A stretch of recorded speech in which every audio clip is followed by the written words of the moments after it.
Silent Hill had always been one of those series I wanted to get into, but it seemed like I never had the chance to do so.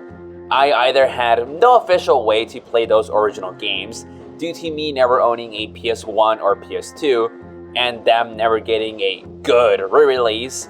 The games I did have access to weren't exactly the best reviewed, or when it did seem there was going to be a new Silent Hill related game I could play, it got delisted a few months before I got the console I could have played it on.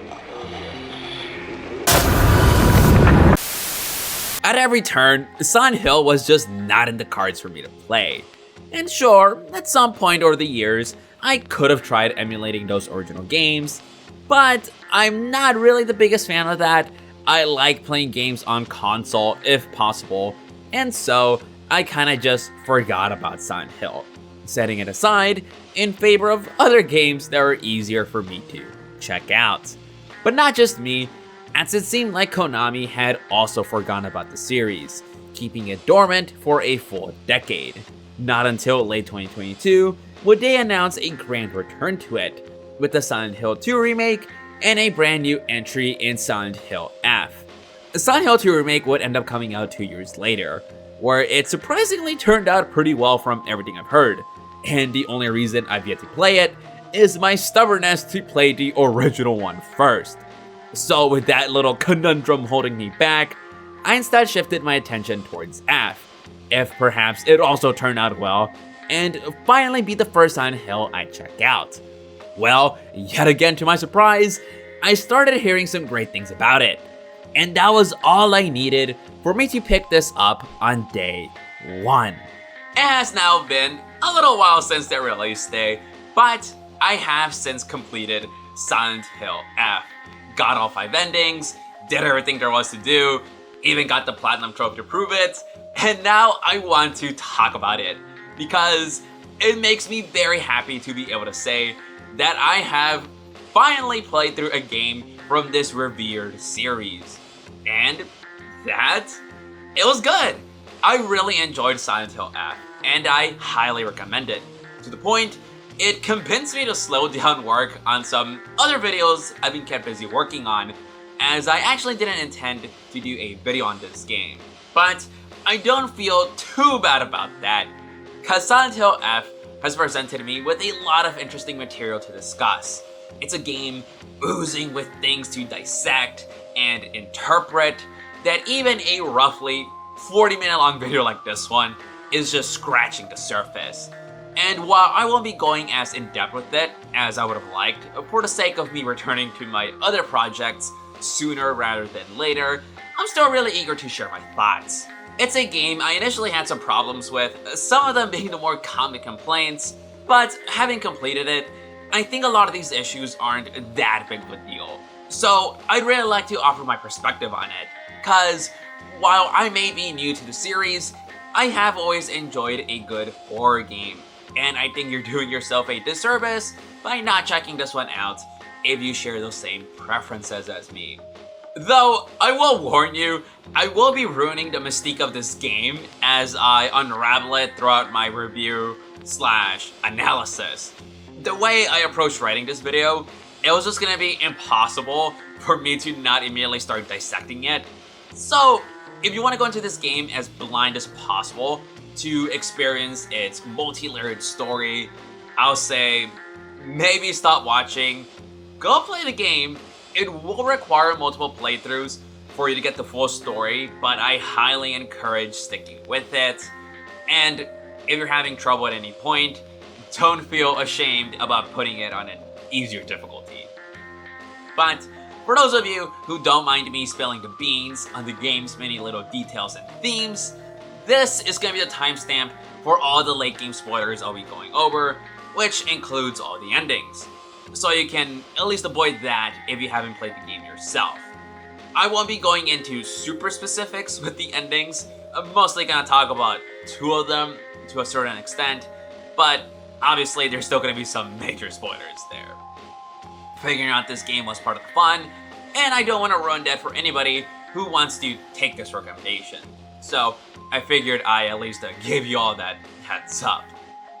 But with all that said, let's get into this let's talk about Silent Hill F.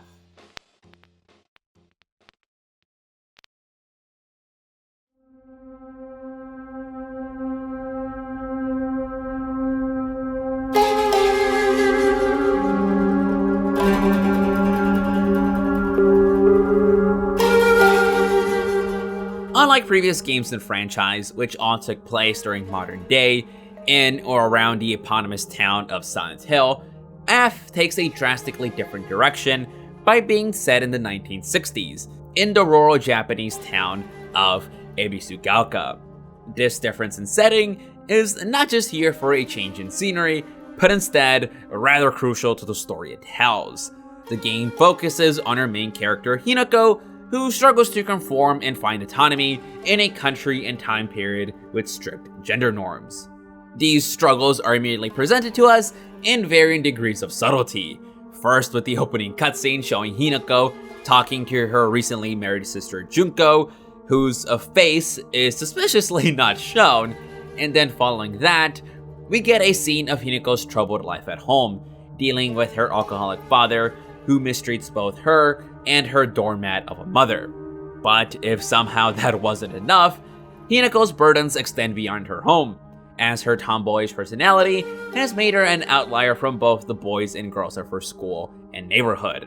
This has led to her small friend group, who we soon meet, consisting solely of Sakuko, Rinko, and Shu. The latter being the one boy who sees her as not one of the girls, but rather as just an equal who he can trust and hang out with. Though it appears that really only Shu is truly friends with Hinako, as Sakuko oddly enough greets her by calling her traitor, and Rinko, well, her disgust of Hinako is pretty fucking blatant with her introduction. Things which, while I won't be going over myself, are eventually elaborated on, by the way. This awkward meeting with our lovable friend group gets cut short though, as soon enough, Sakuko just gets killed off immediately, in a way I'm sure people with trypophobia will very much appreciate, thus officially kicking off our adventure in Ebisugaoka. Before going any further with the story beyond this introductory sequence, I'll say the first thing I quite liked about this game was just exploring the town, taking in the atmosphere. I don't really have a fancy way to put this, but the combination of this abandoned town, with the overcast weather, and of course, the trademark fog, it's an effective way to set the mood. No wonder they made a whole series based around this concept. Crazy, I know. Those early hours especially, I like that feeling of vulnerability, not knowing what to expect as I walk through all these foggy alleyways and side paths you can take. I was on edge this entire time, not trying to get lost or bump into enemies, but still having fun poking around, seeing what I could find, like some consumables or spare weapons, to keep myself safe.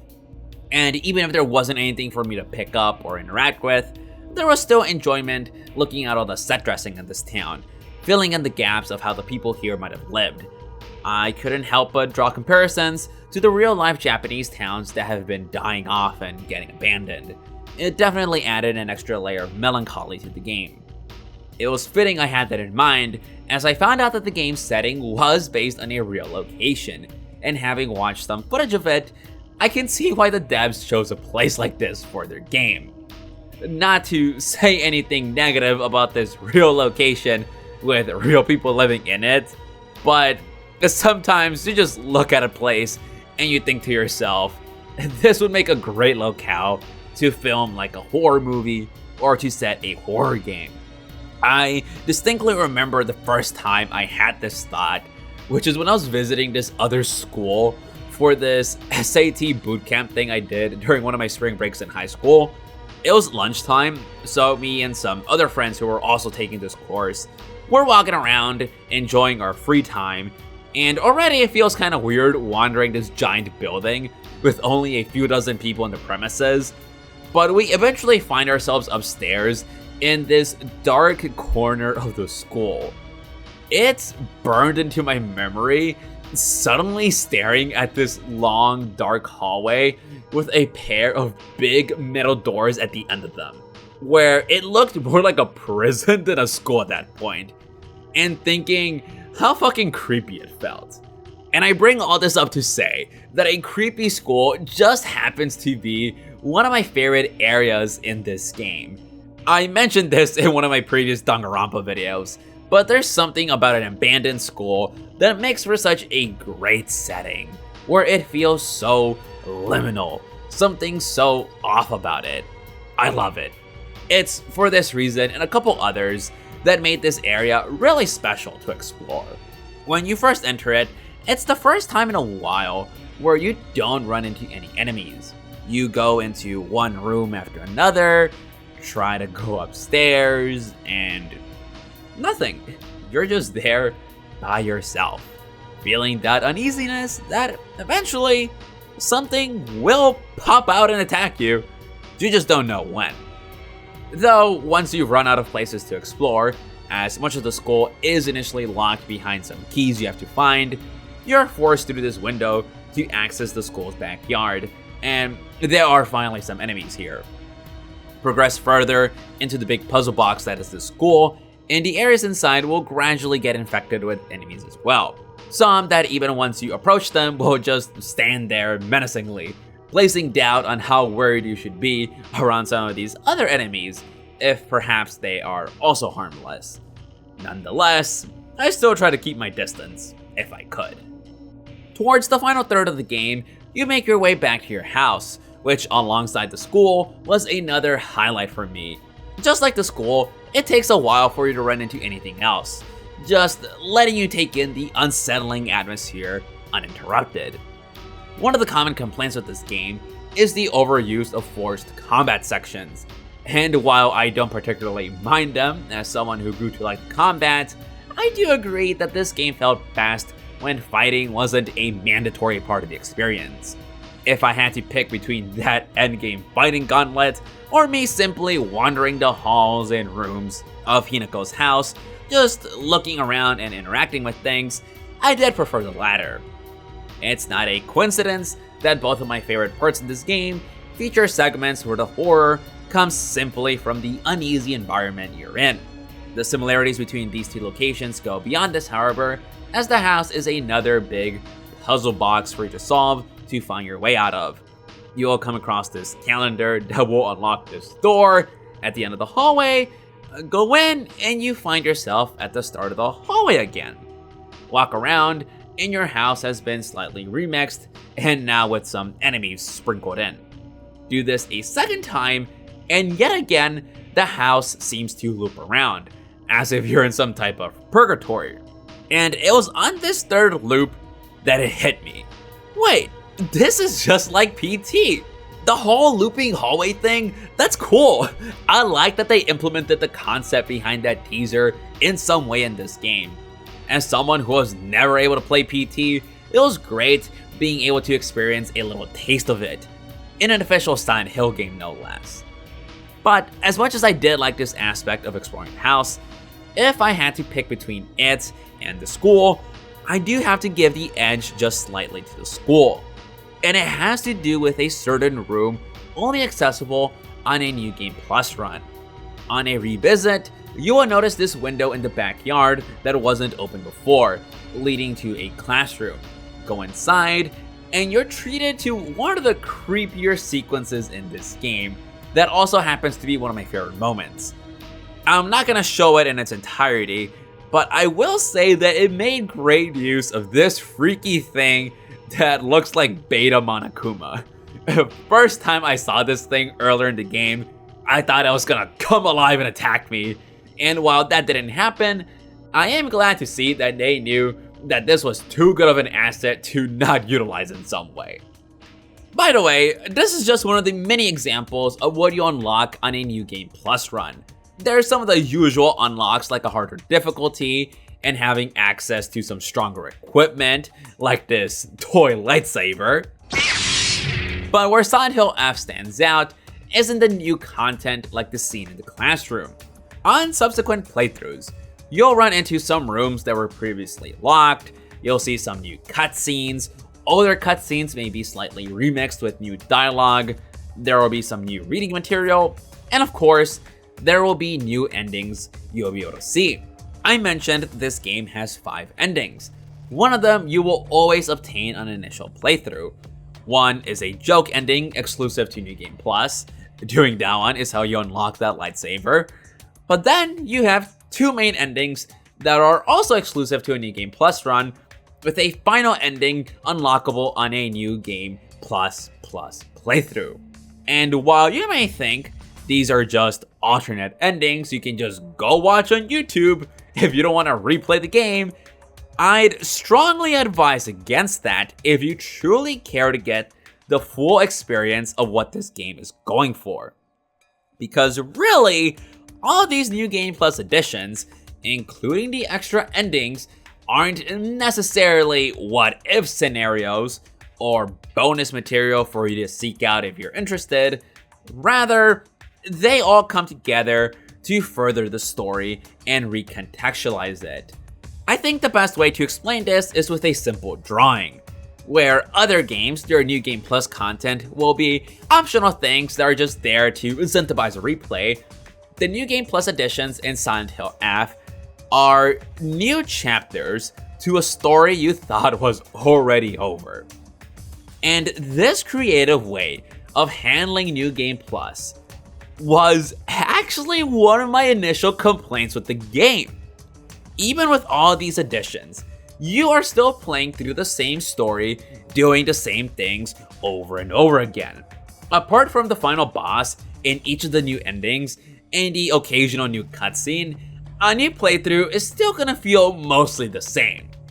I thought that perhaps, instead of all this repetition, they should have just had you do one extra playthrough and find a way to include all the necessary bonus material on that run back. But this was before my dumbass had seen all the content this game had to offer. In the last third of the game, Hinako has to fight monstrous versions of her parents, and on my New Game Plus 3 run, where I was officially locked into getting the true ending, she said some lines that lit up a light bulb above my head. Lines that imply Hinako has already done this fight before, that the previous playthroughs are part of a series of linear events that has led to this moment. All this repetition, you and Hinako reliving this over and over again, running it back until finally both of you get the ending you desire. It is all very much done on purpose. I would realize that almost every design decision in this game is in service of its themes and its characterization of Hinako.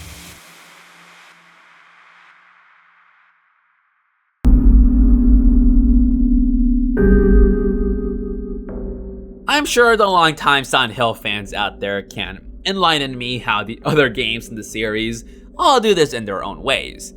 Like, I'm already well aware of what the 2 most famous Silent Hill enemies mean in the context of their original game, but I do genuinely ask, do any of them go as far as Silent Hill F? This is why I had a little bit of trouble writing this video, since trying to talk about almost every part about it has me wanting to bring up how it links back to the story. This constant reinforcement of its themes is present as soon as you start up the game. As I pointed out earlier, the first thing you see is Hinako speaking with her sister, whose face is never shown, not in this opening cutscene or even in Hinako's journal.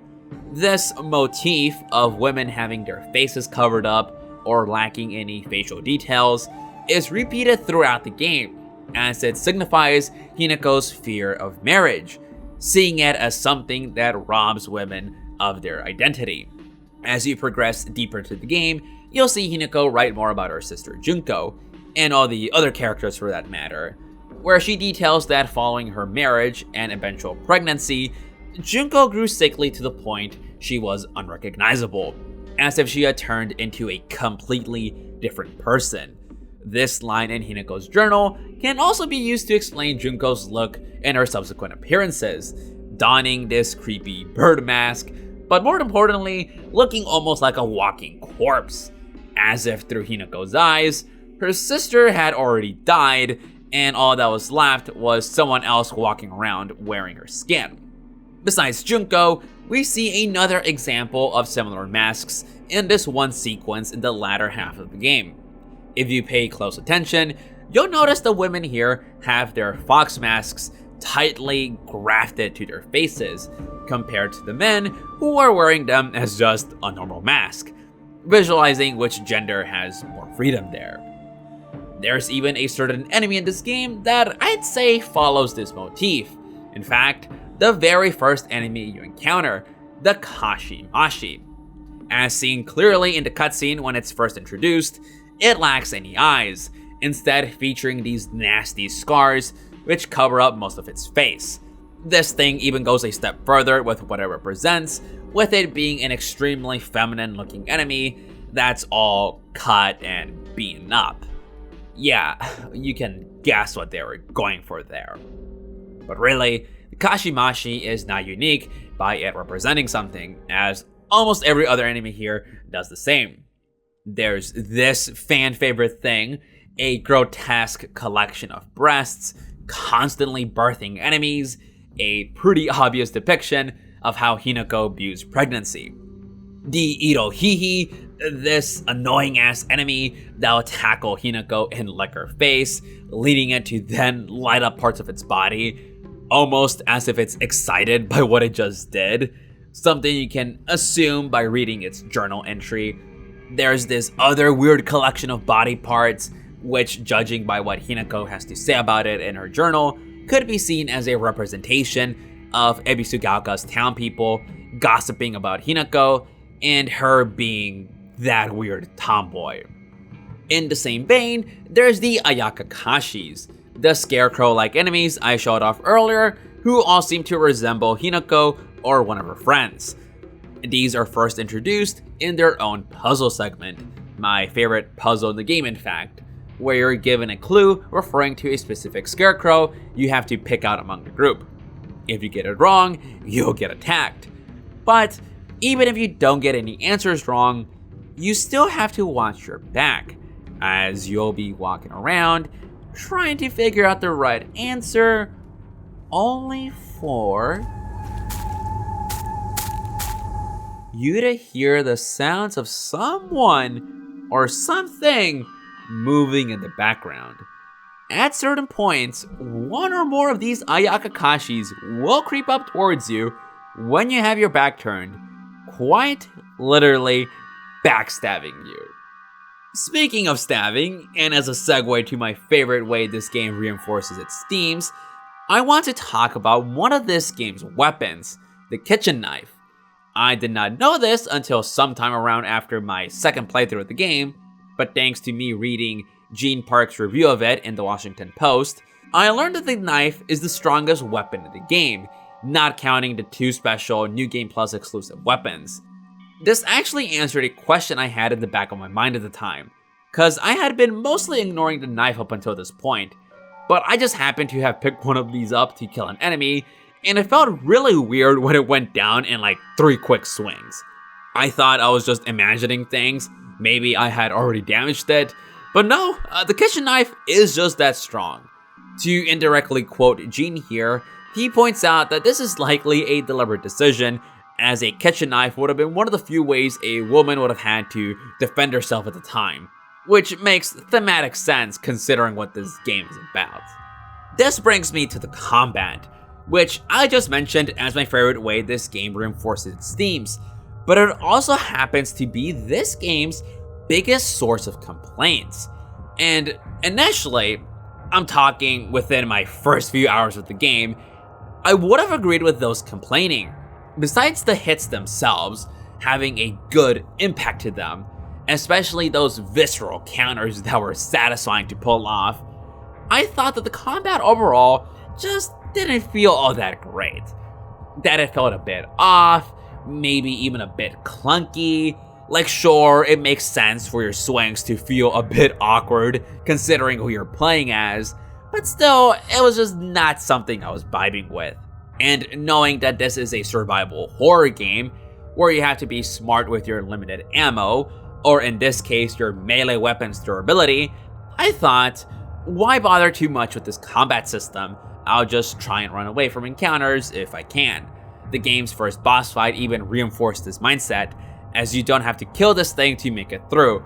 Just maneuver yourself around it so you can recover the drop key to get out. However, after the game's next boss fight, which was mandatory for you to kill, and me playing this on hard mode, it forced me to lock the fuck in to beat it. This is where I started gaining an appreciation for this game's combat and the many tools it offers you. Here, I was making some smart use of my dodges and perfect dodges, where the latter will give you free stamina instead of using it up, as you do have a stamina bar. Doing this, I could do a perfect dodge to try and then follow it up with a charged heavy attack, which has a chance to stun the enemy. Maybe not quite in this fight, but soon after, I also started making good use of counters, where pressing your heavy attack button when an enemy flashes this chromatic aberration effect, you can do this crazy strong attack on them.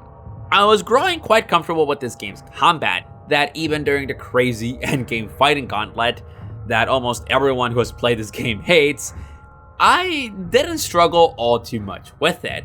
It did manage to piss me off at one point during my New Game Plus run, where I was now playing the game on its hardest difficulty, but honestly, I've put up with some dumb bullshit before that has already taught me that I just need to calm myself down in scenarios like this, not be reckless, and to be smart with my positioning so I could handle all these enemies.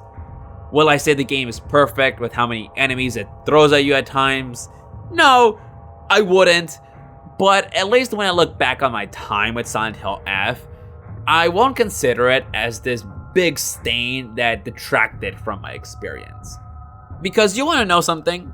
I just said that my New Game Plus run was on the hardest difficulty, that being Lost in the Fog, where enemies hit much harder, have more HP, resources are noticeably more scarce. That run of the game actually felt easier than my initial run on Just Hard. Besides that one specific moment I kept dying over and over where I got frustrated, the rest of the game didn't feel like that much of a step up. And this is for a handful of reasons. One was just me knowing what to expect and being comfortable with the game's mechanics from the get-go. Two, I had better stats. There's this whole resource management system in this game where certain consumables can be traded in for faith. This acts as an in-game currency you can then spend on various things, like stat upgrades. Playing through New Game Plus, I had more stamina, more health, and still the same amount of sanity, as I wasn't exactly relying on it a whole lot still. And three, I had better equipment, by which I mean the Omomoris. These are special charms you can find throughout the game, or through this gacha system by spending the faith points I just mentioned. Excluding some really lucky gacha pulls you can get early on, the Omomoris you'll be working with on initial playthrough aren't all that crazy. There's one that simply provides more stamina, one that heals you by a little bit each time you kill an enemy, one that makes it easier to sneak by enemies, that sort of thing that's somewhat helpful.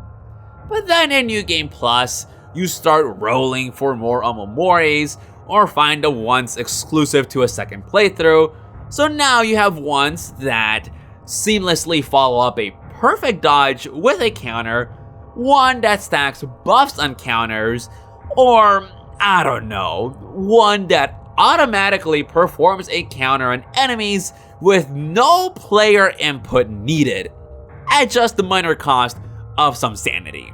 Throw in the fact that as you play more, you'll be unlocking more Omomori slots for Hinako, thus being able to straight up create different builds for her. It's kinda insane how strong you can make her once you have several of these strong Omomoris working together, where it kinda stops feeling like a horror game, instead turning into almost an action game that it felt it was trying to be with all those other mechanics I went over. Having played this game multiple times, and each playthrough being easier than the last, those initial complaints I had with the clunky combat, or with certain fighting segments, they started going away. I didn't really care what this game was throwing at me. I knew I could handle it. And sure, for full transparency, my initial playthroughs after that Lost in the Fog run were on story mode just so I could finish the game faster. But to truly prove my point that I'm arguing for here, I did go back to do one more run on Lost in the Fog. And yeah, that playthrough was also a breeze, minus some hiccups during the final boss fight. There's this build I used for my last series of playthroughs that consisted of 3 knives, a New Game Plus exclusive weapon that regenerates its durability when it's not in use, and then pairing that with an Omamori that whenever you kill an enemy, it will repair your other weapons. Think about that for a second, and you'll realize that eventually, you shouldn't be struggling all that much in this game. This growing empowerment I felt from playing this over and over, it's the reason why the combat is my favorite way this game reinforces its themes. Because it's not just me feeling empowered, it's also Hinako. At first, this is a struggle. We don't really know how we're gonna make it through, but as we continue to run this back, that light at the end of the tunnel, it slowly grew bigger and bigger, where finally it became all so clear. Where the choice that has to be made could not be more obvious. And what choice am I referring to? Well, that goes hand in hand with all the crazy mechanics that Hinako has access to being the reason why so many people dislike this game. They go into it with the very reasonable mindset that this is a survival horror game. It is a Silent Hill game. They have an idea of what to expect. But when suddenly you have the main character styling on all these enemies with their dodges and attacks, it's valid to be upset at this change in direction. This is not Silent Hill. This is not what I wanted. And yet, it's that exact complaint, this being something new that they didn't like, but is being forced upon them, that is the whole point of Silent Hill F's story.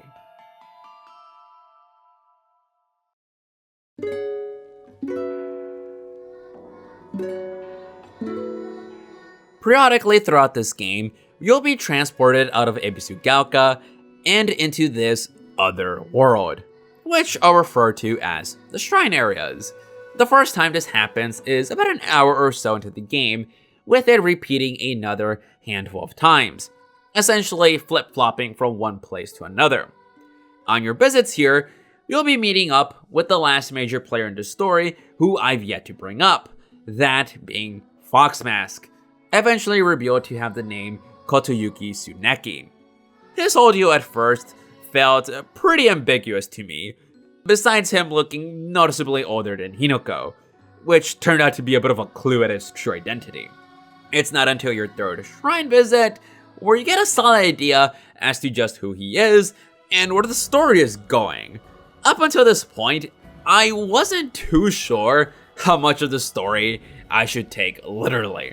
There's some dialogue between Shu and Rinko you would have seen before this, talking about how Hinako is dead. So either I'm playing as a ghost or there's some deeper meaning to this. This starts to get uncovered here, where you encounter all 3 of your friends, including Sakuko, who so far has died twice in this game, by the way. Soon enough, that turns into 3 times, since Hinako suddenly undergoes a drastic change in character, mercilessly killing off her friends one by one. I was caught so off guard by this, I thought I had done something wrong and gotten myself locked into a bad ending. This was before I learned how all the endings worked. This comes out of fucking nowhere. Like, dude, the scene of her dropping Rinko in lava, I get it, she's kind of a bitch, but this was still a bit hard to watch. She even kills off Shu, which I found to be quite surprising, as he seemed to be the only one with a genuinely positive view of Hinako. At the end of all this, you meet up with Kotoyuki again, where it all clicked. Like, oh, I see what's happening now. The story of Silent Hill F is one big visualization of Hinako's troubled mental state as she confronts the reality of having to make a choice regarding her arranged marriage to Kotayuki. A marriage later revealed to be happening as a way to pay off her parents' debt, since Kotayuki comes from a wealthy family.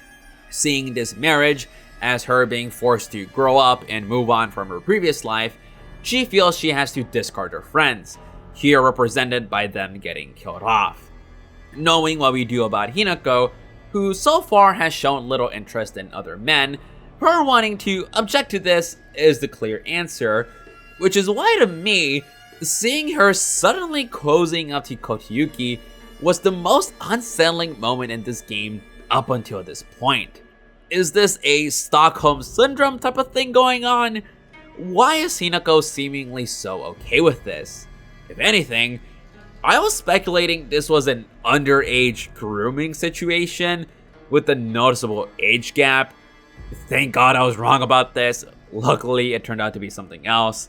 Not that a game like this shouldn't handle uncomfortable topics like that. I just say that for the sake of this character, I ended up liking. Like, poor Hinako, she's been through enough. Goddamn, give her a break.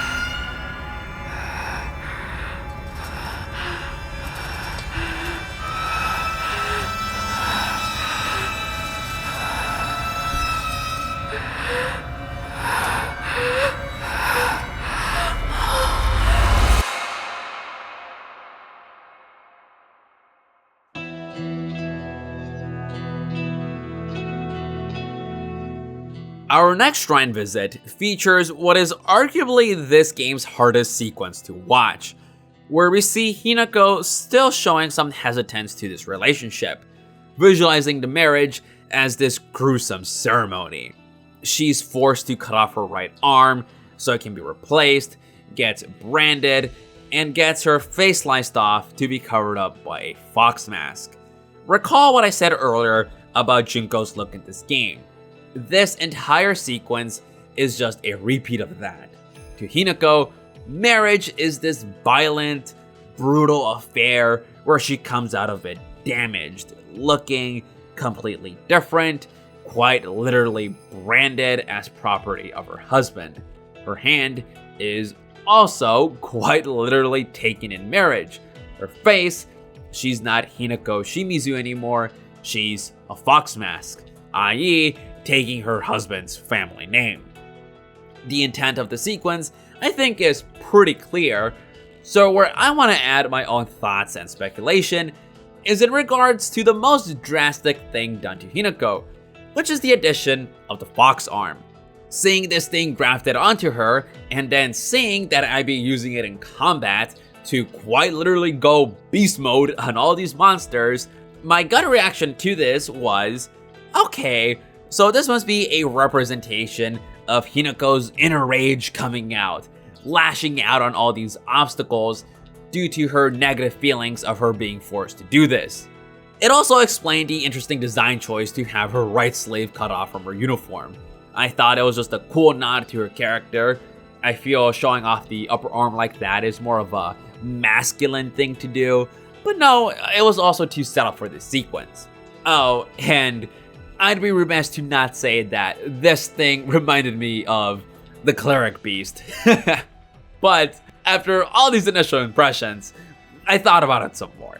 You know, I thought about it as I played more of the game, trying to make sense of it, got the true ending, still sitting there thinking about what the hell I had just experienced. Eventually, it all started to make some amount of sense. I will argue, much like Jar Jar, the fox arm is the key to all this. It is the most in-your-face example of what I was talking about earlier. Your horror game protagonist sporting a giant limb to slap around enemies that even comes with its own Devil Trigger-esque ability. It is so far removed from anything you would expect to see in a game like this. It's new, it's strange, you might not want to put up with it. Well, that is exactly how Hinako feels about all this. She doesn't really want to get married, but she has to eventually come to terms with it. Same as you, buddy. If you want to beat this super serious survival horror game, you better start embracing your new furry arm. Just like all the other mechanics going on that empower Hinako, the fox arm serves a purpose beyond its off-putting to some gameplay capabilities. When everything else in this game has thematic relevance tied to it, why would the combat be excluded? And I think once you accept that, you'll begin to understand this game a bit more. Putting these pieces together, it all started to remind me about a game I've previously talked about on this channel a long time ago. That being Torna the Golden Country, the standalone prequel DLC to Xenoblade Chronicles 2. To explain this in a way to not spoil those games, I'll say that to progress through this DLC, you're forced to do a bunch of side quests. I think like 3 times the main story, your progress is halted until you complete more quests for all the people living on Torna.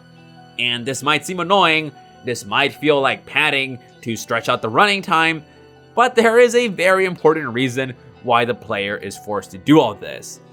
Both these games are designed in a way that might seem off-putting to players, but it's all in service of the stories they tell.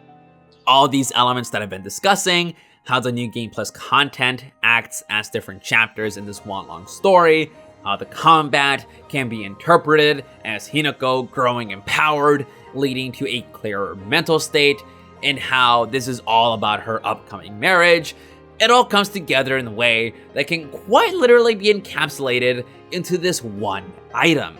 An item that affects the various endings, where each one is essentially a visualization of Hinako taking a different route on what to do with her marriage, realizing there's a better choice, thinking it through again, eventually landing on something she is fully content with. The very first healing item you can use in this game is a painkiller given to you by Shu, and I feel very proud of myself for immediately raising an eyebrow seeing that the game's primary healing item is a painkiller. Cause like horror games, sometimes they can be pretty ridiculous with how you heal yourself, so taking a painkiller is pretty normal by those standards.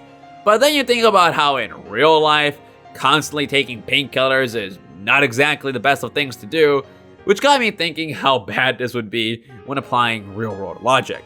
Well, I was right on the money for questioning this, as the game goes on to reveal more info about these painkillers. Thanks to the combination of certain documents sprinkled throughout multiple runs of the game and the game's second ending, you learn that Shu is not as good of a friend to Hinako as initially presented. You learn that he comes from a family of herbalists, where he has been experimenting with a certain plant found near his home.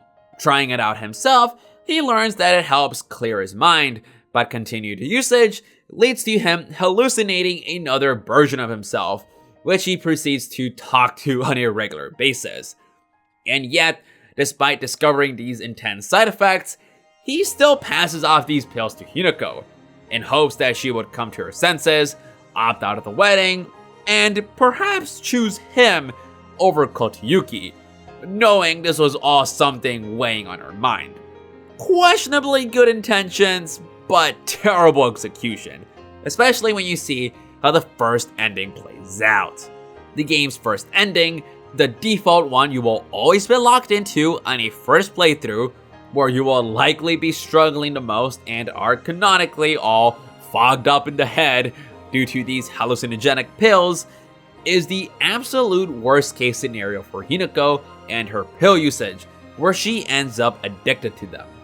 Versus the final boss here, a married version of Hinako who also features that no-face motif I talked about earlier, you can revive yourself up to 3 times, where the game then effectively gives you an unlimited amount of pills to use.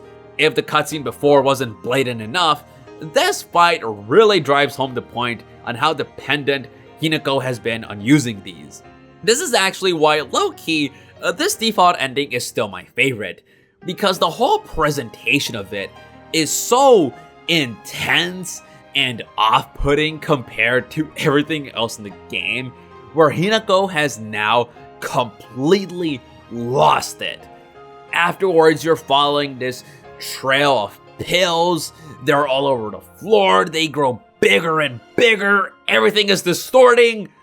It was a fucking trip watching this, culminating in the game showing that Hinako had a mental breakdown at her wedding, killing multiple people. Like, holy fuck, this went from 0 to 1,000 real fast. Upon completing the game for the first time, you can then conveniently look at the requirements for the other endings, where you see that they now all require you to completely avoid taking these painkillers, which, for the record, isn't that hard to do since there's plenty of other healing items. The game's next 2 endings, where your mind is now clearer after foregoing your pills, but you're still maybe having some trouble here and there with certain segments, present better alternatives to the one before, although neither is still quite optimal. One has her lying to herself that she wants to go through with this marriage, while the other has her calling it off, which you would think is the best ending possible, but as it turns out, her rejecting Kotayuki altogether is also not really what Hinako wants to do. The game's true ending, where now you should have no problem avoiding the pills, and with the game, as you blast through it, injects a lot of additional nuance to this whole situation that puts everything into perspective for both us and Hinako. We learn more about her parents, who, while still flawed people, aren't as black and white as we thought. Same with her and Kotayuki. Reading through some letters, we learned that Hinako did in fact express some romantic interest in him. Despite this marriage being forced onto her, she did manage to develop some genuine feelings for him, as it's revealed that he was a pretty good person, one who went through a similar struggle as Hinako, being forced into something.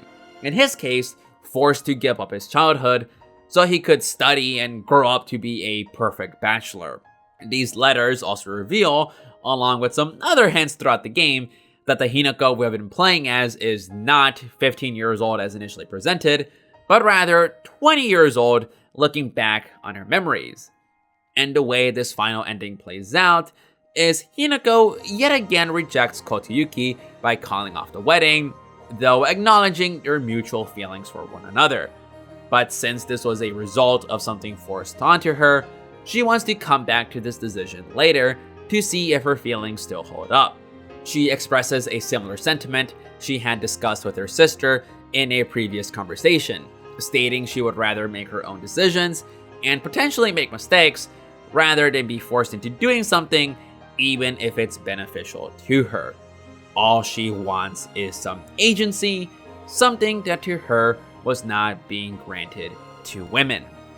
The last scene of the game, where the town is back to normal and completely peaceful, this is the light at the end of the tunnel I was referring to. This represents Hinako finally reaching a clear, confident, healthy mental state where she is content with the choice she has made.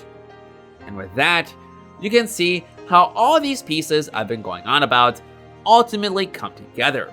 It's why you're missing out on so much of the experience if you just go and look up the different endings after a single playthrough. You're not experiencing those same emotions and growth that Hinako does as she goes through this. Also, you just be missing out on some really cool final bosses. The final boss for the true ending, which more or less combines the previous 2 final bosses, the presentation of it is so hype. It feels like so much of a triumphant moment for Hinako, as both versions of her take down these influences that have been holding her back. There's some supernatural stuff going on at this point as well, that I'm purposely ignoring for brevity, But yeah, it's still such an awesome send-off for a character that has gone through so much. Like I said at the start of the video, I'm only covering a fraction of what all this game says and does to tell its story. There's a lot more here regarding the characters, a ton of cultural influences, most of which admittedly flew over my head, other little details here and there. There's just so much to this game whose main themes aren't all that subtle, but the way they are expanded upon, that's where it gets interesting. More than anything else, that's what I liked about this game. How involved it got with what it wants to say, where I came out of it impressed for it being this fun and creative experiment, doing something you can really only do in this medium. This is where I'm obligated to bring up this game's writer, Ryukishio7, who I was vaguely familiar with beforehand, as his most notable works I've had on my list of visual novels to eventually check out. Learning more about him after finishing this game, I see that his creative input was pretty integral in how this game turned out, with its themes and even its whole structure, so he definitely warrants a mention in me praising this game. But would I feel this positive if I were a longtime Silent Hill fan? And my answer to that is, yeah, I think I would. Speaking as someone who tries to keep an open mind when creatives choose to do something new.